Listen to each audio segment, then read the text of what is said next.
as I pull up to the four-way stop, I want you to notice that the Mother Road goes straight here, but the signage has us turning right to go under the I-40 freeway, then left on a frontage road, and then eventually back onto Andy Devine in town, which is part of the Mother Road.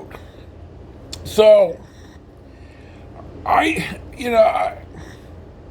don't know how really pedantic this is, but I don't see this as, I think this disqualifies whoever said that this is the longest unbroken stretch of Old Mother Road. I think this right here does it. So anyway, watch as I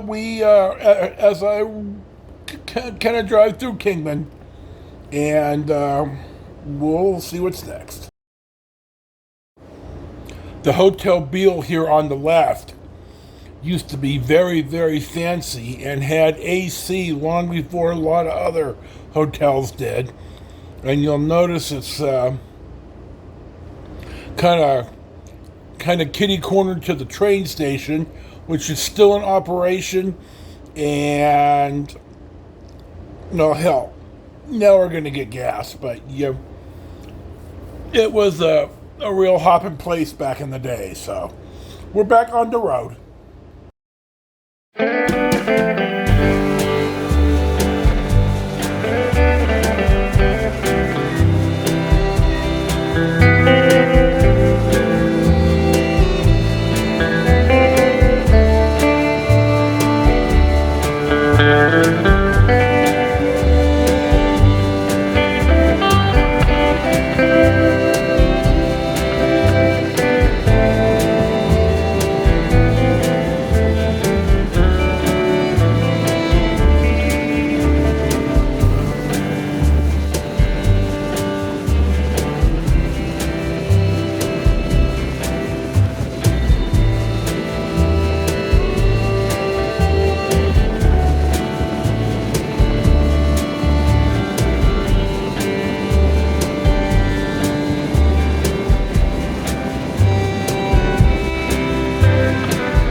About 4:35 in the afternoon, finds us in the town of Hackberry on the Mother Road.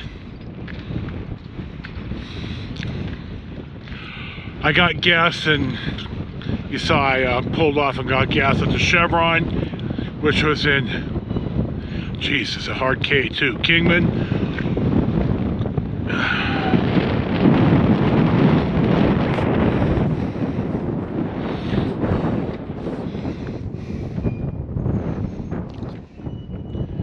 Here's your 360. Sure, it's a nice day It's a nice day temperature-wise, but boy, it's a windy one. I'm not unhappy that I'm out here, so it's all part of the adventure, I guess. So we'll see what's next.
nice bus driver just honked at me.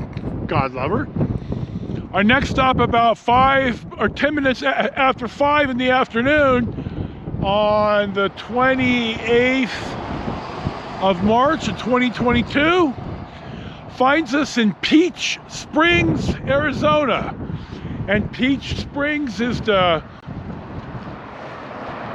headquarters, capital of the sovereign nation of the Hualapai tribe.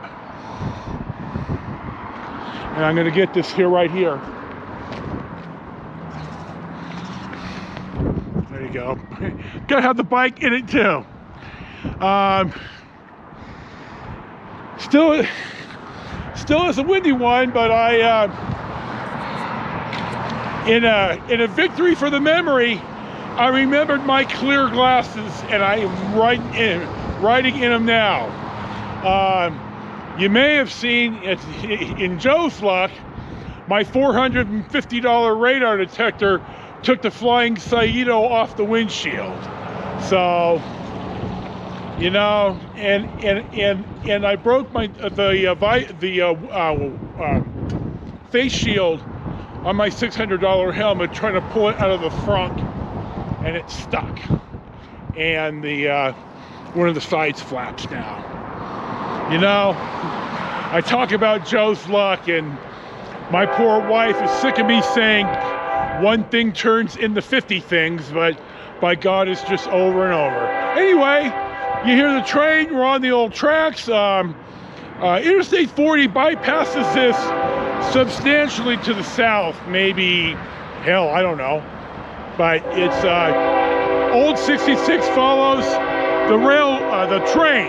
the train tracks. So we're done here, and we'll see what else flies off the bike. We'll see what's next.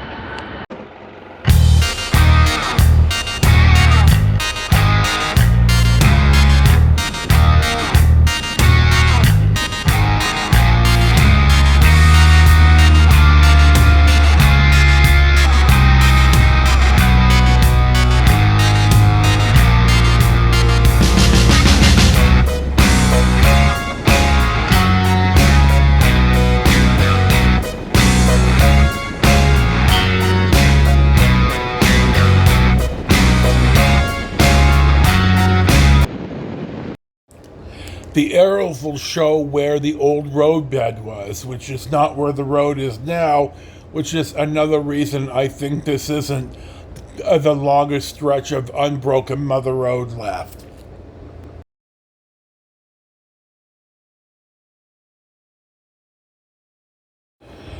Right here I'm passing Grand Canyon Caverns, and I saw a vlog about this place where they have a little RV hookup in the back, and you take you take the cavern tour, but for a certain amount of money they have a kind of like a hotel room, or they have lodging, one room in the middle of the cave, which looked to be hella cool. It's at a set temperature, and you know, it's in the ground, so you don't need heating or AC. And boy, when you turn the lights off, it is as pitch black as anything you could ever imagine. I think it'd be awfully interesting to stay in a place like that. So anyway, we're pressing on.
It's almost 6 o'clock straight up.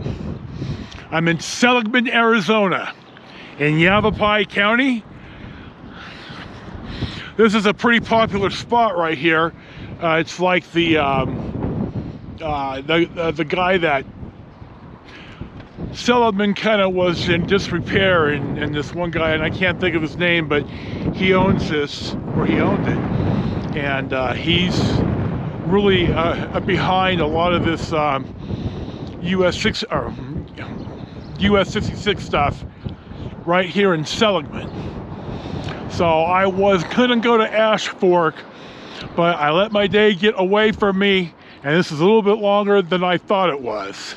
So, and I'm 5,200 feet high, and there's a little front moving through, so I'm cold. So I'm gonna go ahead and put my, I already got my wool shirt on. Jesus, dude, fumble mouth. I bought a windbreaker that I'm going to wear under it now. So we'll check in when we check in next. Let me just add here, because I'm God's dumbest Dalmatian, I didn't bring the windbreaker. I brought the half cover, and they're about the same size, and they're black vinyl. So, way to go, dude. Some days it's a miracle I can put one foot in front of the other. So we're heading back to Bullhead, and we'll see what's next.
It's Tuesday. I'm gonna finish Monday's ride stats now. I went to get food. Jesus, I always want to do this in the sun. You know, I'm an idiot. I stopped at Panda to get dinner yesterday. It was I kind of misjudged my time and distance. So I'm at Panda. I'm bringing the food back out, and my lid to the trunk was jammed, and it's dark in the parking lot, and I managed to somehow unjam it. I opened the lid, and I don't know how, but something hit the trigger to my bear spray, and I took a big shot of bear spray right in the face. And let me tell you, that shit's no joke. So I managed to rinse my face off enough to make it back to the hotel where I got in and showered and washed my face and got a lot of that stuff out of my eyes, but it's OC spray and it burns, so I know it works because I managed to somehow dose myself. Anyway, yesterday's ride was one of the longest or second longest rides I've taken since I got to Spyder. I felt pretty good yesterday, and I feel pretty good this morning. I'm surprised. I think Sunday's rest did me a lot of good.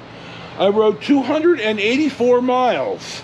I averaged on 31.5, which is actually pretty good. There is a pretty fierce headwind coming in from Seligman. My high speed was 89 and my average was 45. So I'm gonna make a bunch of. I gotta do some editing. So I'm gonna go down and get something to eat. I'm gonna come back and sit in a hotel room and edit all day. So again, as always, this is your host Joe. Thank you for watching yet another Spyder ride, posted to Life with Yosef and Riding Renaissance. Enjoy your day, as I sure am, even though I sprayed myself with bear spray, and peace be with you.